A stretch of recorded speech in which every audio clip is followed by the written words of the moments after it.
वातावरण मैत्री उद्योग हामीले गर्न सकियो भने पक्कै पनि हामी व्यवसाय गरेपछि 2 पैसा कमाउने हो। राष्ट्रलाई पनि जोगाउनु पर्छ है।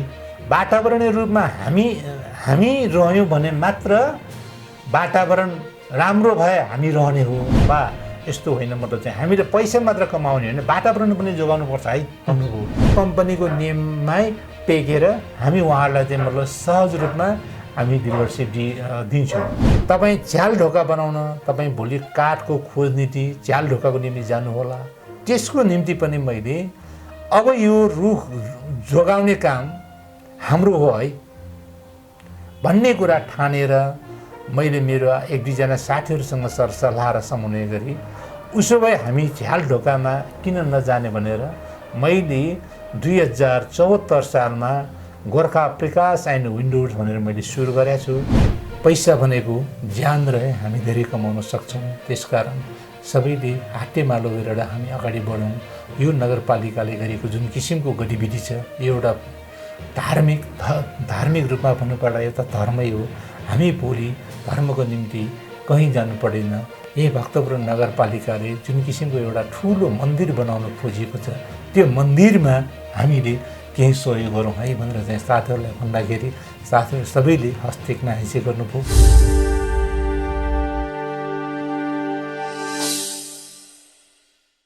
नमस्कार आदरणीय दर्शकहरू, पछिल्लो समय कोरोनाले निकै अप्ठ्यारो स्थिति सिर्जना गरिरहेको छ। निषेधाज्ञा लागू भएको पनि निकै दिन भइसकेको छ, 1 महिनाभन्दा बढी भइसकेको छ र अब निषेधाज्ञा सँगसँगै देशलाई कसरी अगाडि बढाउन सकिन्छ, यो सँगसँगै व्यवसायगत रूपमा पनि कसरी अगाडि बढ्न सकिन्छ र पछिल्लो समय समाजसेवा अझ महत्त्वपूर्ण विषय बनिसकेको छ। यो समाजसेवाको क्षेत्रमा पनि महत्त्वपूर्ण कार्यहरू कसरी गर्न सकिन्छ भन्ने विषयमा हामी आज छलफल गर्नेछौँ। आजको यो बसाइमा हामी एकजना व्यक्तित्वसँग छौँ जो वरिष्ठ हुनुहुन्छ र निकै समाजसेवामा निकै लामो समय खर्च गरिसक्नु भएको छ। यो सँगसँगै उहाँको व्यावसायिक परिचय पनि छ। हामी उहाँसँग नै सोध्नेछौँ यो परिचयका विषयमा। पछिल्लो क्रममा देशमा देखिरहेका निकै अप्ठ्यारा स्थितिहरू पनि छन्।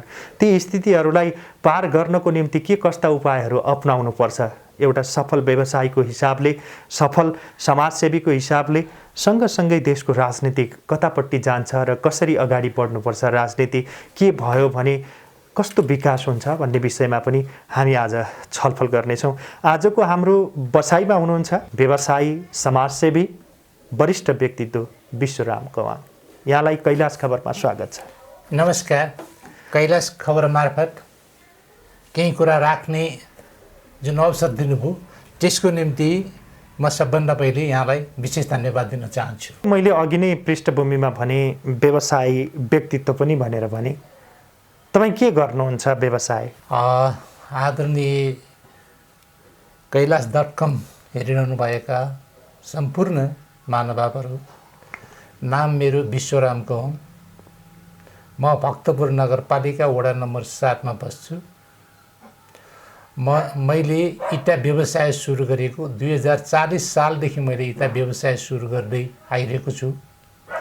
यसलाई मैले निरन्तरता दिँदै अहिलेसम्म म त्यही व्यवसायमा लगनशील भएर लागिरहेको छु।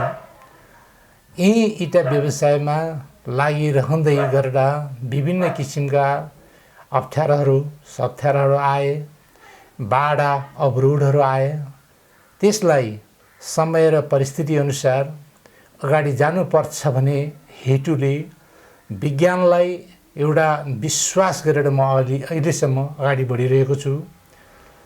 यही क्रममा मैले भन्नैपर्छ 2040 सालमा मैले इटा व्यवसाय गर्दा एउटा पाटाको चिम्नी जसको उचाइ त्यही 50-51 फिट थियो भने त्यसलाई घुम्ने जहाँ माटो छ त्यो ठाउँमा झन्डै 4 वर्ष 5 वर्ष इटा पार्ने र ठाउँमा त्यो चिम्नी व्यवसाय सार्दै मैले झन्डै 3 दशक 2-3 दशक यसरी अगाडि बढेँ।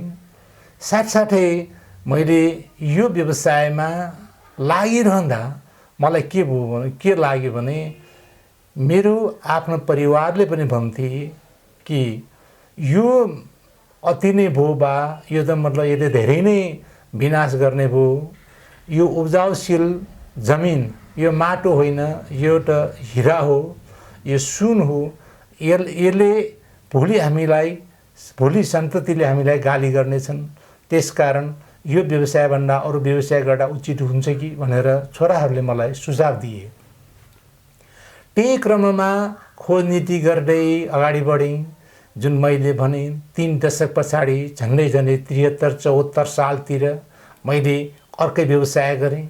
अनि तपाईँको 72 सालमा मैले एउटा अनि छोराहरूसँग सरसल्लाह गरेर यो जुन अहिलेको इटा भट्टालाई, त्यो पनि मेरो निरन्तर रूपमा अहिले चलिरहेको छ, अनि व्यवसायलाई एउटा मैले नयाँ मोडलको रूपमा अगाडि लगेँ, जसलाई IGDN भन्छ, इन्टरनेसनल ग्रिन डेभलपर्स नेपाल। त्यसलाई हामी अहिले बजारमा गोर्खा इको प्यानल भनेर अगाडि लगिरहेका छौँ। तपाईँको गोर्खा इको प्यानल भनेको यो इटा जस्तो निर्माण सामग्रीमा इटा प्रयोग हुन्छ, त्यही इटा पनि यसले यो इको प्यानलले काम गर्छ। यसमा मलाई खुसी यसमा लाग्यो कि गोर्खा इको प्यानल नेपालमा पहिलो उत्पादन भएको निर्माण सामग्री हो। त्यसैलाई एउटा ठुलो गर्वका साथ मैले यो कैलाश.com मार्फत मैले भन्न पाउँदा म अति खुसी छु कि साँच्चै नै हाम्रो देशमा उब्जाउशील माटो, जुन माटोलाई बचाएर अहिले जुन इको प्यानल हामीले देशको 14 वटा अञ्चलमा हामीले यो उपलब्ध गरिरहेका छौँ। यसमा सानोमा तपाईँको एउटा झोपडीदेखि लिएर राष्ट्रपति भवनसम्म पनि हामीले बनाएका छौँ। पहाडमा तपाईँको मनाङ र मुस्ताङसम्म गएका छौँ। मनाङ र मुस्ताङका नेपाली दाजुभाइ दिदीबहिनीहरूले यसलाई एकदम सहज रूपमा स्वीकार गर्नुभयो। तपाईँको के पहाड, के हिमाल, के झोपडी, के महल, सबै ठाउँमा यो प्रयोग गरेको देख्दा मलाई यति नै खुसी लाग्यो। यो व्यवसाय गर्न म निकै उत्साहित भएँ। यो त भयो गोर्खा इको प्यानलको कुरा। अब यो सँगै मैले जोडिहालेँ, गोर्खा इको प्यानल भनेपछि यसका विशेषताहरू के हुन्? तपाईँ विनोदजीले एकदम राम्रो कुरा गर्नुभयो। गोर्खा इको प्यानल भनेको यसको लम्बाइ 60 फिटको हुन्छ, 2x60 फिटको। यसको मुख्य विशेषता यसलाई आगोले छुँदैन, साउन्ड प्रुफ हुन्छ। तपाईँको कुनै किसिमको कुनै ठाउँमा लानु पर्यो भने हलुका, अनि जाडोमा तपाईँको जाडो पनि नहुने, गर्मीमा गर्मी पनि नहुने, भित्र र बाहिरको आवाज पनि नहुने, जताततै जहाँ प्रयोग गर्दा पनि हुने। त्यही भएर मानिसहरू सुरुमा त यो अस्थायी होला, अस्थायी टहराको रूपमा मात्र प्रयोग गरिन्छ होला भनेर मान्छे त्यो ठान्थे। तर हामीले राष्ट्रपति भवनमा तपाईँको विभिन्न ठाउँको यो प्रहरी बिटहरू हामीले बनाइदिएका छौँ। उहाँहरूले हेर्नुभयो, अनि हाम्रा बाटोमा हिँड्ने बटुवाहरूले पनि हेरे, ओहो यो त अति राम्रो, हलुका पनि, अनि तपाईँको यो मानिसहरू चाहिँ धेरै ज्यामी पनि नचाहिने, प्लास्टर गर्न नपर्ने, रङ्ग रोगन चाहिँ आफ्नो इच्छाअनुसार चाहिँ रङ्गाए पुग्ने, अनि धेरै गर्मी महिना पनि गर्मी नहुने, जाडो महिना पनि जाडो नहुने, जहाँ जस्तो सुकै अवस्थामा पनि प्रयोग गर्न सकिने भएको हुनाले मानिसहरू सुरु त मतलब त्यही त यो अस्थायी तहरा भन्ने पहिला होइन, यो अस्थायी होइन कि तपाईँको यो स्थायी संरचना नै हो। यसको आयु भनेको तपाईँको त्यहाँबाट जति सिमेन्टको हुन्छ त्यही सिमेन्टकै जतिकै हुन्छ। यसमा विभिन्न किसिमका केमिकलहरू प्रयोग हुन्छन्। मुख्यतः यसमा सिमेन्ट र बालुवा मुख्य प्रयोग हुन्छ। अब धेरै मानिसहरूले आफ्नो घर बनाउँदाखेरि अथवा कुनै संरचना निर्माण गर्दाखेरि टिकाउ, भरपर्दो र बलियो चाहन्छन्। यो टिकाउ, भरपर्दो र बलियोमा कुनै प्रश्न छ, प्रश्न चिन्ह खडा हुन्छ यो गोर्खा इको प्यानलको? अहिलेसम्म तपाईँले जुन कुरा गर्नुभयो इको प्यानलमा, गोर्खा इको प्यानलमा सुरु त यो बलियो, तपाईँले भने जस्तै यसको भरपर्दो छैन, यो टिकाउपन छैन भनेर भन्थे। तर हामीले अहिले सबैलाई एउटा डेमोको रूपमा ठाउँमा हामीले बनाइदिँदाखेरि यो 25 किलो वेट भएको एउटा बालुवाको बोराले त्यो 60 फिट लम्बाइ भएको जुन हाम्रो त्यसमा चाहिँ 50, 60, 75, 90, 120 एमएमसम्मको विभिन्न किसिमका हाम्रो इको प्यानल त्यसको मोटाइ 2 इन्चीदेखि तपाईँको 3.5 इन्ची 3.5, 4 इन्चीसम्मको छ। 2.5 इन्चीमा तपाईँको हामीले त्यो 25 किलोको बालुवाको पोकोले तपाईँको 40 पटक 50 पटक हामीले डोरी त्यो बालुवालाई डोरीमा बानी ड्याङ ड्याङ चाहिँ हान्दा पनि त्यो फुटेन। अनि त्यो कुरा हामीले चाहिँ विभिन्न किसिमका मिडिया मार्फत देखाइदिएँ। मिडियाका साथीहरूले पनि धेरै हिस्सा गाउनुभयो।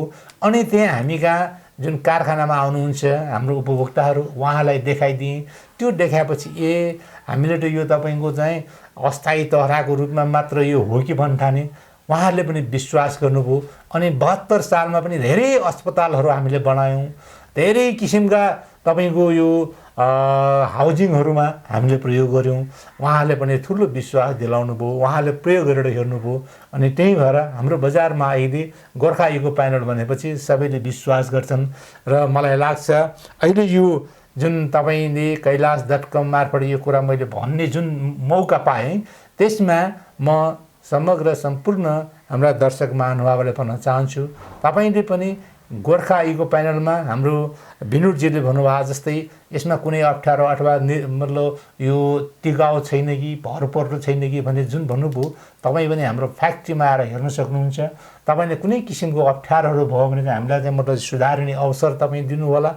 मलाई लाग्छ गोर्खा इको प्यानलले अहिलेसम्म हामीले जुन भवनहरू बनाइदिएका छौँ, अस्पताल बनाइदिएका छौँ, जहाँ हाम्रो त्यो हाउजिङहरूमा प्रयोग भएको छ उहाँहरूले त्यस्तो किसिमको चाहिँ मतलब चाहिँ हामीलाई कमेन्ट गरेको कम्प्लेन गरेको चाहिँ छैन।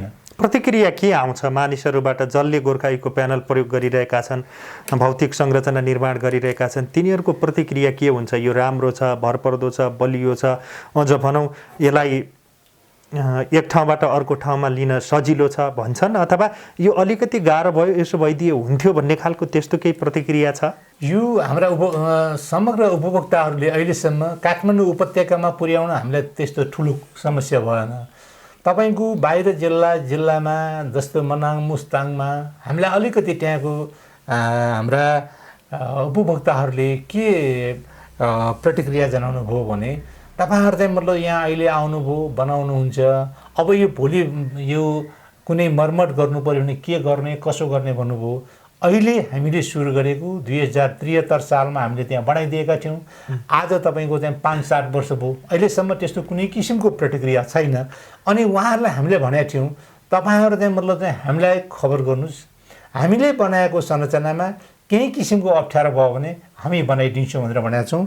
अनि तपाईँको बाहिर चाहिँ मतलब तपाईँको यो गोर्खामा भयो, तपाईँको डोटी सल्यान जाजरकोटमा पनि तपाईँहरूले चाहिँ यो उपलब्ध गराउनु पर्यो तपाईँको सामान भनेर भन्नुहुँदाखेरि हामीले उहाँहरूको जुन किसिमको भावना हो, जुन चाहना हो, उहाँहरूले चाहिँ मतलब चाहिँ तपाईँहरूको चाहिँ उपत्यकामा मात्र होइन बाहिर पनि आउनु पर्यो भनेर भन्दाखेरि त्यही अनुसार हामीले जनकपुरमा अहिले यो 1 वर्ष अगाडि हामीले चाहिँ जनकपुरमा पहिला थिएन, 1 वर्ष अगाडि त्यहाँ पनि हामीले एउटा ठुलो एउटा चाहिँ हामीले डिलरसिपलाई हामीले त्यो व्यवसाय गर्ने एउटा चाहिँ मतलब चाहिँ यो निर्माण सामग्री काम गर्ने एउटा ठुलो व्यवसायलाई हामीले दिएका छौँ। अनि अन्यत्र पनि हामीले सल्यानमा यो कुरा भइरहेको छ, अहिले तपाईँको डोटीमा यो कुरा भइरहेको छ। मलाई लाग्छ यो सल्यान र डोटी अनि यो ठाउँमा पनि हामीले विस्तार गर्ने यो आम उपभोक्ताहरूको प्रतिक्रिया अनुसार नै हामी अहिले अगाडि बढिरहेका छौँ। विनोदजी, यो व्यवसाय तपाईँहरूले सुरु गर्दा र अहिले त्यसैभर अघि तपाईँले साबिक 14 अञ्चल भन्नुभयो, 14 अञ्चलमा नै पुर्याएका छौँ भन्नुभयो। यो प्रदेश अहिलेको प्रदेश अनुसार तपाईँहरूले के गर्नुभएको छ? त्यो किसिमको संरचना निर्माण गर्ने व्यवसाय त्यो किसिमले अगाडि लैजाने सोच्नु भएको छ कि? अहिले जुन तपाईँले भन्नुभयो यो प्रदेश अनुसार जुन अहिले 7 प्रदेश छ, 7 प्रदेशमा अहिले हाम्रो 5 प्रदेशमा यो छ। हजुर, 7 प्रदेशमा अहिले हामी पुग्न सकिरहेका छैनौँ। अब जुन दुर्गम ठाउँमा हामी त्यो ठाउँमा पनि डिलरसिप लिने उपभोक्ताहरू भन्छ यहाँ पनि तपाईँहरू आउनुहोस् भनेर भन्नुहुन्छ। हामीले बाटोमा हिँड्नेलाई त दिनु भएन, हामीले त्यहाँ डिलरसिपको निम्ति अहिले यो प्रक्रियामा अगाडि छौँ। उहाँलाई पनि मतलब चाहिँ ठिक छ तपाईँहरू चाहिँ मतलब चाहिँ अब डिलरसिप लिन चाहनुहुन्छ भने हाम्रो कम्पनीको नियम छ, त्यो नियममा बसेर तपाईँले मतलब लिन सक्नुहुन्छ भनेर चाहिँ मतलब हामीले एउटा अहिले विज्ञापन मार्फत अहिले यो विज्ञापनमा पनि तपाईँको चाहिँ मतलब चाहिँ यो कुराहरू चाहिँ विज्ञापन मार्फत जाने हाम्रो कुरा भइरहेको छ। अहिले एक त यो लकडाउनले गर्दाखेरि हाम्रो अफिसहरू पनि सबै बन्द छ। अहिले अब हामी सोचिरहेछौँ कि मतलब चाहिँ यो लकडाउन सकिएपछि वातावरण चाहिँ देशमा सहज भइसकेपछि त्यही हाम्रो नपुगेको दुईटा प्रदेशमा पनि हामी जाने सोचमा छौँ विनोदजी। अब तपाईँले भनिहाल्नुभयो कि डिलरसिपको कुरा, यो डिलरसिप लिनका निम्ति झन्झटिलो प्रक्रिया छ कि के छ, कसरी जान सकिन्छ? यो हाम्रो प्राइभेट कम्पनीमा त्यस्तो किसिमको झन्झटिलो छैन। हामी चाहिँ मतलब चाहिँ विज्ञापन मार्फत एउटा राष्ट्रिय मिडियामा हामी जान्छौँ, उहाँले चाहिँ मतलब हामीलाई आफूले सामान कति के लिने हो त्यसमा हाम्रो चाहिँ मतलब केही रकम उहाँले चाहिँ जम्मा गर्नुपर्छ, त्यही अनुसार हामीले सामान पठाउने हो। अनि उहाँहरूलाई पनि हामीले छुट्टै एउटा बन्दोबस्त गरेका छौँ। तपाईँहरूले यो यति तपाईँले बिक्री गरे बापत हामी तपाईँलाई चाहिँ मतलब चाहिँ तपाईँको जुन बोनस छ त्यो बोनसको हामीले बन्दोबस्त गर्छौँ भनेर त्यो हाम्रो चाहिँ एउटा कम्पनीको नियम छ। त्यो कम्पनीको नियममै टेकेर हामी उहाँहरूलाई चाहिँ मतलब सहज रूपमा हामी डिलरसिप दिन्छौँ विनोदजी। यो त भयो व्यावसायिक कुरा। व्यवसाय सँगसँगै यो इको प्यानल भन्नुभयो, त्योभन्दा अगाडि इँटाको पनि अहिले पनि जारी छ भन्नुभएको छ। व्यवसाय मात्रै हो कि समाजका निम्ति केही गरी पनि राख्नु भएको छ? सामाजिक कुरा जुन तपाईँले जोड्नुभयो, व्यावसायिक रूपमा अझै एउटा मैले एउटा थप्ने मैले सोचेँ। हजुर, यही क्रममा जुन विनोदजीले कुरा राख्नुभयो, मैले अघि सुरु पनि भने म समय र परिस्थिति अनुसार अगाडि बढ्नुपर्छ। देशको जुन उब्जाउशील माटो, देशको जङ्गललाई जोगाउनु पर्छ। जङ्गल नै हाम्रो देशको पहिचान हो। जसरी मतलब हामीले रुख बिरुवालाई बचाउन सक्यौँ त्यो नै राष्ट्रिय सम्पत्ति हो भनेर चाहिँ मलाई मेरो बच्चाहरू, मेरो छोराछोरीहरू त्यही भन्छन्। त्यही भएर हामीले के सोच्यौँ भने यो गोर्खा प्रिकास्ट एन्ड विन्डोर भनेर पनि मैले त्यो कारखाना पनि इको प्यानल सुरु गरेको 2 वर्ष पछाडि त्यो सुरु गरेँ। हजुर। अनि यो मैले किन भनिरहनु जरुरी मैले ठाने भने जुन यो अहिले तपाईँको कैलाश.com हेरिरहनु भएका हाम्रा दर्शक महानुभावहरूले प्रिकास्ट के हो त, इको प्यानल सम्बन्धी त यहाँले चाहिँ जानकारी दिएँ मैले। प्रिकास्ट भनेको तपाईँको जहाँ हामी घर बनाउँदा झ्याल ढोका प्रयोग गर्छौँ, त्यो झ्याल ढोका काठको सट्टा हामी यो युपिभिसी र एल्युमिनियम पनि हामीले सुरु गरेका छौँ। जसरी तपाईँ एउटा घर बनाउनलाई इँटा चाहियो भने जस्तै मैले इको प्यानल दिएँ, तपाईँ झ्याल ढोका बनाउन तपाईँ भोलि काठको खोज नीति झ्याल ढोकाको निम्ति जानुहोला। त्यसको निम्ति पनि मैले अब यो रुख जोगाउने काम हाम्रो हो है भन्ने कुरा ठानेर मैले मेरो 1-2जना साथीहरूसँग सरसल्लाह र समन्वय गरी उसो भए हामी झ्याल ढोकामा किन नजाने भनेर मैले 2074 सालमा गोर्खा प्रिकास्ट एन्ड विन्डोज भनेर मैले सुरु गरेको छु। त्यो पनि मलाई जहाँसम्म लाग्छ नेपालको धेरै ठाउँमा हामीले त्यो पुर्याएका छौँ। त्यसमा तपाईँको झ्याल भयो, तपाईँको विभिन्न किसिमका खापाहरू भयो, उपभोक्ताहरूको चाहना अनुसार हामी गइरहेका छौँ। यसले पनि तपाईँको काठ र हाम्रो रुख निकै जोगिएको मैले महसुस गरेको छु। भनेपछि यो वातावरण मैत्री बनाऊ न, रुख बिरुवाको विनाश नगरौँ, वन जङ्गल विनाश नगरौँ, एउटा फलाम अथवा एल्युमिनियम जेसुकै भए पनि अन्य त्यसको विकल्पको रूपमा प्रयोग गरौँ भन्ने यसको सन्देश। एकदम वातावरण मैत्री उद्योग हामीले गर्न सकियो भने पक्कै पनि हामी व्यवसाय गरेपछि 2 पैसा कमाउने हो। राष्ट्रलाई पनि जोगाउनु पर्छ है। वातावरणीय रूपमा हामी रह्यौँ भने मात्र वातावरण राम्रो भए हामी रहने हो। अनि हामीले वातावरण जोगाउन सक्यो भने हाम्रो सन्ततिले पनि भोलि चाहिँ मेरो बुबाले मेरो फलाना राम्रो काम गरेर गएको रहेछ भन्ने कुरा भोलि पक्कै पनि हाम्रो आफ्नो व्यवसायलाई त्यो रूपमा लिने छ भन्ने कुरा मैले विश्वास गरेँ। अहिलेसम्म मैले विनोदजीलाई भन्नै पर्दा जुन यो Gorkha eco panel, Gorkha Prakash and windows त्यो काम गर्दाखेरि मलाई यति गर्व लागिरहेको छ। जहाँ जस्तो सुकै जुन ठाउँमा जान्दा पनि वाह तिमीहरूले चाहिँ मतलब चाहिँ यो इँटाको सट्टामा जुन किसिमको यो इको प्यानल र प्रकाश तिमीहरूले रुख जोगाउनु गरे, वातावरणलाई चाहिँ एकदम ठिक ठाउँमा ल्याउन, वातावरण जोगाउनुको निम्ति काम गरे, त्यसको निम्ति धेरै धेरै धन्यवाद भनेको छ। साथसाथै मैले यो कुरा भनिरहँदा विनोदजीलाई मैले भन्नै पर्छ, हाम्रा यो सम्पूर्ण यो आम दर्शकलाई, नागरिकलाई मैले भन्नै पर्छ, तपाईँको किनबोन भन्ने एउटा संस्था छ। किनबोन भनेको तपाईँको चाइनाको एउटा, चीनको एउटा ठुलो एउटा कम्पनी हो। त्यसमा युपिभिसीको डिलरसिप भनेको नेपालमा हाम्रै हो। त्यसमा मतलब चाहिँ मैले हाम्रो भनेर, किनभने हामी 2-3 साथीहरू छौँ। त्यसमा त्यो किनबोन भन्ने नेपालको डिलरसिप, जसरी गोर्खा इको प्यानल नेपालको पहिलो उत्पादन गर्न म सक्षम भएँ भने किनबोनको डिलरसिप पनि नेपालको त्यो उपलब्ध गराउन हामी सबै, तपाईँहरू सबैको प्रेमले, तपाईँहरू सबैको मायाले यो भएको हो। त्यसकारण यो पनि मैले तपाईँको यो कैलाश.com मार्फत भन्न पाउँदा म निकै गौरवान्वित छु विनोदजी। तपाईँले यो भनिरहँदाखेरि यो प्रेरणा तपाईँलाई कहाँबाट आयो? जस्तै इँटाको विकल्प खोज्ने, त्यसपछि जङ्गल विनाश हुनबाट जोगाउने खालका ती तपाईँलाई प्रेरणा कहाँबाट आयो? एकदमै राम्रो तपाईँले कुरा गर्नुभयो विनोदजी। यो काम गर्न मेरो 3टा बच्चाहरू छ। एकजना मेरो ठुलो छोरी सुनिता कौँ, अनि उमेश कौँ र सुरेश। मेरो 3टै बच्चाहरू, उनीहरू चाहिँ सबै आफ्नो विषयमा उनीहरू आफ्नै किसिमका सोच छन्। जस्तो मेरो ठुलो छोरी इन्जिनियर हो, मेरो सानो छोरा पनि इन्जिनियर हो। अहिले उसले चाहिँ यो गोर्खा इको प्यानलमा सिओको रूपमा काम गरिरहेको छ।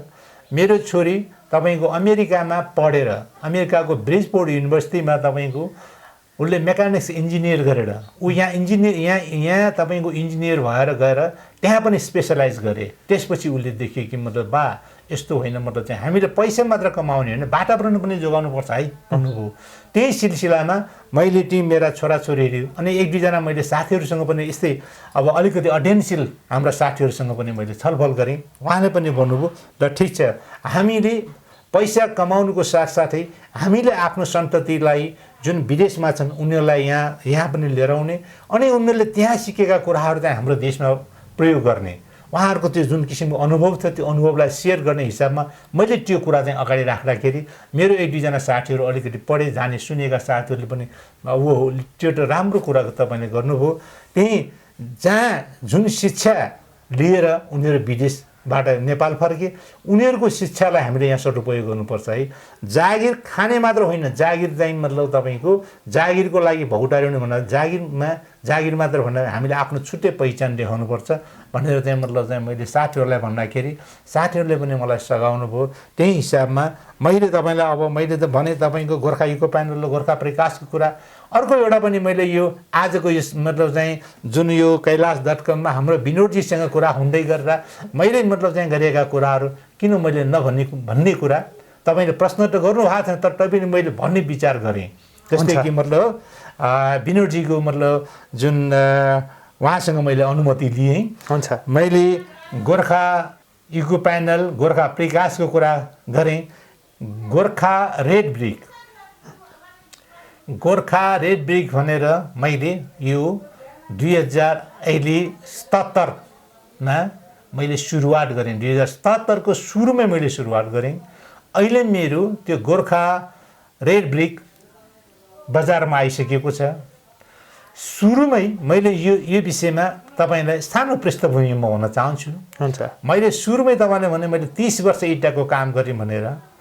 अब 30 वर्ष त्यो चाहिँ जुन उर्वर माटोलाई जोगाउनु पर्छ भनेर मैले सुरुमा भने, आज मैले यो जुन तपाईँले अघि भन्नुभयो प्रविधि यहाँसम्म ल्याउन प्रेरणा कहाँबाट मिल्यो भन्नुभयो।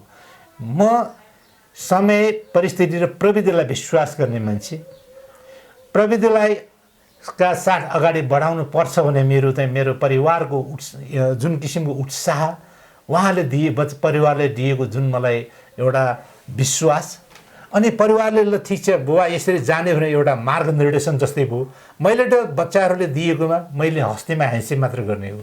रेड ब्रिक भनेको तपाईँको यो टनल क्लिन हो, यसले इँटा नै निस्किन्छ, इँटा नै बनाउने हो। मैले निर्माण सामग्रीमा यो नभई नहुने नेपालीहरूको लागि मात्र होइन कि जबसम्म संसारमा मानव रहन्छ, मानव जन्मेपछि बस्नको लागि बास चाहियो, त्यसको निम्ति त दिनु पर्यो केही इँटा चाहियो। मानिसले कतिले त इको प्यानललाई त्यति साह्रो त्यहाँबाट चाहिँ अब यो अस्थायी होला टेम्पोरेरी भनेर भन्छ, उसो भए इँटा पनि दिनु पर्यो। के गर्ने त माटोले मात्र त्यहाँबाट चाहिँ पहिला के भन्थ्यो भने मान्छे माटो बिना इँटा बन्दैन है, इँटा बन्न भनेको माटी चाहिन्छ, मानिस त्यो ठान्थे। अनि मैले होइन इँटा भनेको माटो बिना पनि बन्छ है भनेर देखाउनु पर्यो। त्यो कसरी देखाउने मैले भने चाहिँ मैले सोचेँ, अध्ययन गर्ने, अनुसन्धान गर्ने। यो गर्नको निम्ति मलाई 3 वर्ष लाग्यो। म चाइना गएँ, चाइनामा म चाहिँ सुरु गएँ, यसो उनीहरूको त्यो एक्सपोमा 1-2 चोटि गएँ। त्यो जान्दाखेरि चाहिँ मलाई लाग्यो बाफरे यो त हाम्रो देशमा पनि गर्न सकिन्छ। उनीहरू यो माटो बिना इँटा बनाउँछ भने मैले नि यो काम किन नगर्ने भन्ने कुरा साथीहरू बिचमा मैले राखेँ। अनि साथीहरूसँग सरसल्लाह गरेपछि ल गर्ने। त्यो अध्ययन गर्दा गर्दै तपाईँको चाहिँ मैले अहिले हाम्रो यो काभ्रेमा मैले त्यहाँ सुरु गरेको छु। काभ्रेमा तपाईँको यो इँटा कसरी बन्छ भन्दाखेरि जुन अहिले हामी घरहरू बनाउँछौँ, पहिला माटोको जोडाइको घर हुन्थ्यो हाम्रो, काँचो इँटाले नि बनाउँथे कति घरहरू। अनि अहिले चाहिँ सिमेन्टको जोडाइको पनि छ। अनि तपाईँको चाहिँ मतलब पाको इँटाले पनि घरहरू बनाउँछ। अनि त्यसलाई पाको इँटा तपाईँको खेर गएको जुन किसिमको सामानहरू छन् त्यसलाई हामी धुलो बनाउँछौँ। त्यो धुलोबाट तपाईँहरू त्यसलाई इँटा बनाउनुहुन्छ। हामी फेरि पनि बहस गरौँला, तर अब हामी कार्यक्रमको अन्ततिर छौँ। हामी समाजसेवातर्फ थोरै तपाईँको छोटोमा तपाईँले जति कमाउनु भएको छ त्यसको केही अंश समाजसेवामा पनि लगाउनु भएको छ। छोटोमा भनिदिनुहोस् समाजसेवा के हो र कसरी गर्नुपर्छ, तपाईँले कसरी गरिराख्नु भएको छ छोटोमा? विनोदजी, आजको यो समयलाई ध्यानमा राखेर तपाईँले कुरा गर्नुभयो। सामाजिक क्षेत्रमा मैले विभिन्न पार्टी पौवा बनाउन त मतलब चाहिँ मैले मेरो आफ्नो समयमा पुलहरू बनाएँ। तर त्योभन्दा पनि मलाई सबभन्दा मेरो जीवनमा मैले भुल्नै नसकिने मैले भन्नै पर्ने कुरा, जस्तै पहिला भक्तपुर नगरपालिका वडा नम्बर 11 त्यहाँ मानिसहरू मरेपछि पोल्ने ठाउँ थियो, त्यसलाई मुडिप भनेर भनिन्छ।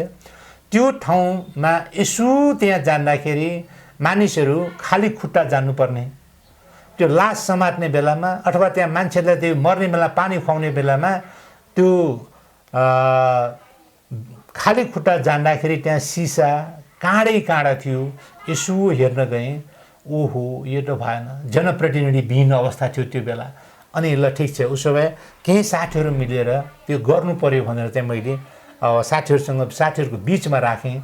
साँच्चै भन्नुपर्दा त्यो बेला जनप्रतिनिधिहरू थिएन। त्यो 11 नम्बर वडामा त्यो कुमार चौहान भन्ने थिए, अनि रविन्द्र खरबुजा थियो। मैले उहाँहरूलाई चाहिँ अगाडि ल्याएँ। ठिक छ, तपाईँहरू चाहिँ मतलब चाहिँ पूर्व जनप्रतिनिधि हुनुहुन्छ, त्यसकारण तपाईँहरू पनि आउनुहोस्। म यसमा चाहिँ मतलब चाहिँ म लगायत मेरो टिम छ, मेरो समूह छ, म उहाँहरूसँग पनि सहयोग माग्छु भनेर चाहिँ उहाँहरूलाई पनि अगाडि राखेँ। त्यो एउटा चाहिँ मतलब मेरो जीवनमा एउटा बिर्सनै नसकिने मुडिपमा झन्डै करोडौँ रुपियाँ त्यो बेला नै खर्च गऱ्यौँ हामीले, करोडौँ रुपियाँ। त्यसै गरी त्यो सँगसँगै अब हामी त व्यापारी मान्छे, व्यापारीले चाहिँ यो भिसिन दियो भनेपछि तपाईँको चाहिँ मतलब चाहिँ परदेशी भीमसेनहरू भनिन्छ। अनि त्यो परदेशी भीमसेन त्यो सँगसँगै चाहिँ मतलब तपाईँको 11 नम्बर र 7 नम्बर त्यो बेला थियो। अहिले 7 छ। अहिले त्यो वडा तपाईँको मलाई जहाँसम्म लाग्छ 4 वडा होला। त्यो 4 र 7 को बिचमा अहिले त्यहाँ सरस्वतीको मन्दिर अनि तपाईँको त्यो भिसिन थियो मूलदीप। त्यो ठाउँमा हामीले साथीहरूको बिचमा छलफल गरी हामीले त्यो बनाएको। मलाई जहाँसम्म लाग्छ यहाँले मतलब यो जुन चाहिँ अहिले कैलाश मिडिया मार्फत मैले भन्दाखेरि आम मतलब नेपाली नागरिकहरू अथवा यो हाम्रा दर्शकहरूले अहिले हेर्न जानुहुँदा पनि ठिक छ, त्यो मान्छे पल्ने ठाउँमा अहिले चाहिँ मतलब त्यहाँ ब्याडमिन्टन खेलिरहेको छ, त्यो खेल्ने ठाउँ एकदम राम्रोसँग हामीले बन्दोबस्त गरेका छौँ। अहिले खोप यो अक्सिजन प्लान्ट लगायत विभिन्न ठाउँमा विभिन्न किसिमका कामहरू भइरहेका छन्, त्यसलाई कसरी तपाईँहरूले व्यवस्थापन गरिराख्नु भएको छ? विनुजी, एकदमै महत्त्वपूर्ण कुरा, मानिस भएर चाहिँ जन्मेपछि बिना अक्सिजन हामी रहन सक्दैनौँ। धेरै मानिसहरू कोभिडकै कारणले चाहिँ मान्छे मरे, मलाई बचाऊ बचाऊ भन्दा पनि मतलब बचाउन सकेन। राज्य आफ्नै तालमा छन्, प्रदेश आफ्नै तालमा छन्, स्थानीय निकाय आफ्नै तालमा छन्। तर भक्तपुरमा हामी भक्तपुरमा बस्छौँ। भक्तपुर नगरपालिकाका मेयर सुनिल प्रजापतिज्यूले यस्तै समय र परिस्थितिलाई ध्यानमा राखेर उहाँले जुम मार्फत हामीलाई भन्नुभयो, तपाईँहरू व्यवसायहरूले पनि केही सहयोग गर्नु पर्यो।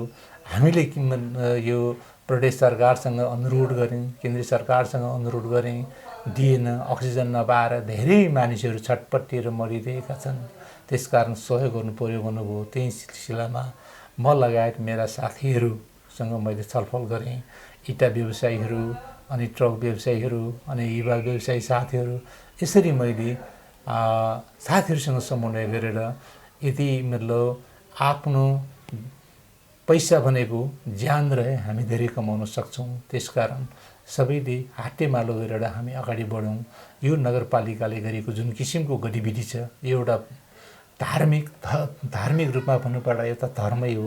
हामी भोलि धर्मको निम्ति कहीँ जानु पर्दैन। यही भक्तपुर नगरपालिकाले जुन किसिमको एउटा ठुलो मन्दिर बनाउन खोजिएको छ, त्यो मन्दिरमा हामीले केही सहयोग गरौँ है भनेर चाहिँ साथीहरूलाई भन्दाखेरि साथीहरू सबैले हस्तेकमा हैसे गर्नुभयो। सहयोग गर्न पाउँदा हामी निकै खुसी छौँ। मलाई जहाँसम्म लाग्छ भक्तपुरका जनताहरूले पनि हामी व्यवसायीहरूले त्यो जुन सहयोग गरेको देखेर भक्तपुरका तमाम जनताहरूले आफ्नो छाक काटेर पनि सहयोग गरेका छन्। अझ महत्त्वपूर्ण कुरा र विदेशमा बस्ने हाम्रो अस्ट्रेलियामा बस्ने मेरो छोराको साथीहरूले चाहिँ मेरो एक दुईवटा चाहिँ मतलब चाहिँ मैले उहाँहरूलाई भने, हेर्नुहोस् तिमीहरू चाहिँ आफ्नो देशमा छोडेर विदेश गए, विदेशमा बस्दा पनि तिमीहरू चाहिँ भोलि यहाँ आउनु छ, हामीले तिमीहरूलाई चाहिँ मतलब पढाएँ हुर्काएँ। तिमीहरूले पढेको खोपो इन्जिनियरिङ कलेज छ, यहाँबाट पढेर तिमीहरू इन्जिनियर भए।